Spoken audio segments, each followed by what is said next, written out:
నమస్కారం. ఈసారి మనం సన్ రైజర్స్ హైదరాబాద్ టీం గురించి మాట్లాడుకుందాం. 2026 ఐపీఎల్ సీజన్లో వాళ్ల టాక్టికల్ బ్రేక్డౌన్ ఏంటో చూసేద్దాం రండి. రికార్డులు బద్దలు కొట్టేంత పవరున్న టీం ఫైనల్గా కప్ గెలవడంలో ఎందుకు తడబడుతోంది? ఇది నిజంగా ఒక పెద్ద ప్రశ్న. పవరుంది, కాని రిజల్ట్స్ ఎందుకు నిలకడగా ఉండట్లేదు? సన్ రైజర్స్ హైదరాబాద్ ఎదుర్కొంటున్న ఈ పజిలేంటో ఈరోజు చూద్దాం. ఓకే, సో ఈరోజు మనం ఏం చూడబోతున్నామంటే, మొదటగా ఈ టీంలో ఉన్న విపరీతమైన వైరుధ్యాలు, తర్వాత వాళ్ల బ్యాటింగ్ పవర్ గురించి, వాళ్ల బౌలింగ్లో ఉన్న సమస్యల గురించి, అలాగే కెప్టెన్సీ ఇష్యూ, ఇంకా ఫైనల్గా 2026 కోసం వాళ్ల ప్లాన్ ఏంటి, వీటన్నిటినీ స్టెప్ బై స్టెప్ చూద్దాం. సరే, మొదలు పెడదాం.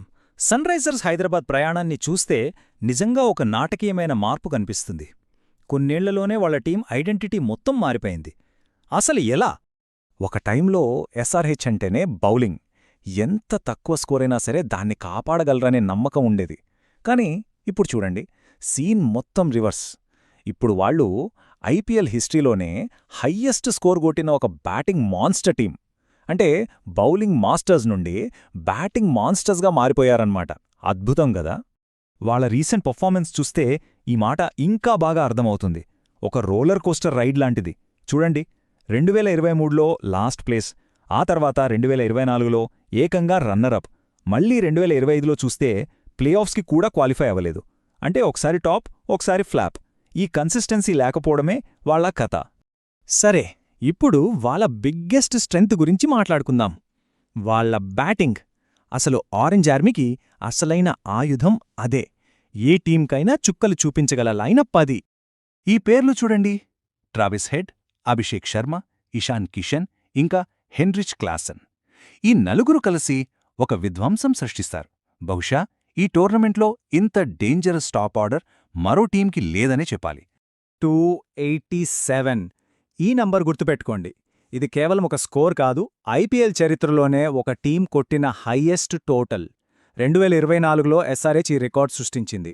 వాళ్ల బ్యాటింగ్ పవర్కి ఇదొక శాంపుల్ మాత్రమే. చూడండి, ఎక్స్పర్ట్స్ కూడా ఇదే మాట అంటున్నారు. ఫాఫ్ డు ప్లెసిస్, బాలాజీ లాంటి వాళ్ళు ఏమన్నారంటే, ఎస్ఆర్హెచ్ గెలవాలంటే వాళ్ల బ్యాటర్లు ప్రత్యర్థుల్ని బ్యాటింగ్తోనే చిత్తు చేయాలి. ఎందుకంటే వాళ్ల బౌలింగ్ అంతంత మాత్రమే. సో వాళ్ల strategy simple: attack, attack, attack with the bat. సరే, బ్యాటింగ్ గురించి చాలా చెప్పుకున్నాం. కాని నాణేనికి మరోవైపు కూడా ఉంటుంది కదా. వాళ్ల అతిపెద్ద బలం నుండి ఇప్పుడు వాళ్ల అతిపెద్ద బలహీనత, వాళ్ల అకిలస్ హీల్ ఏంటో చూద్దాం. అదే వాళ్ల బౌలింగ్.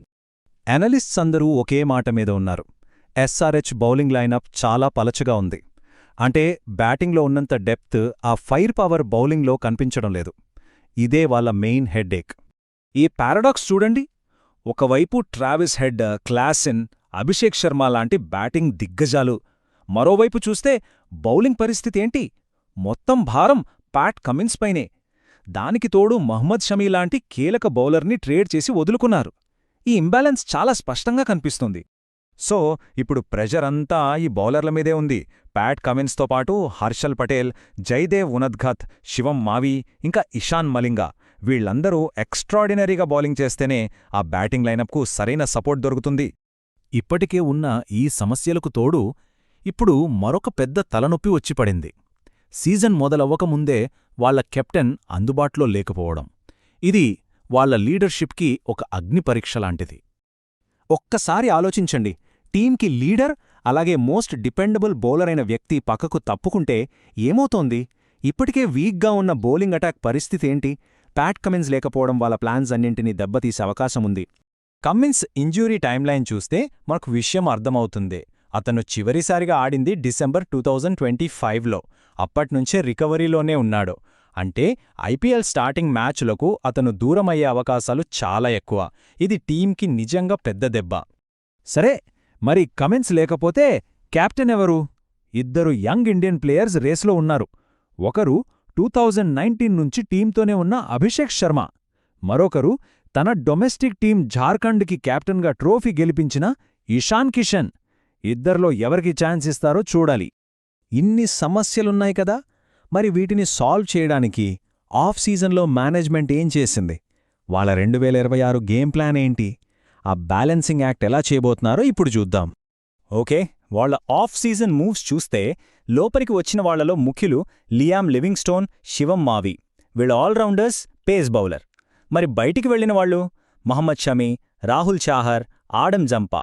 అంటే కొంతమంది కీలక బౌలర్లను వదులుకుని ఆల్రౌండర్ల మీద ఫోకస్ పెట్టినట్టు కనిపిస్తోంది.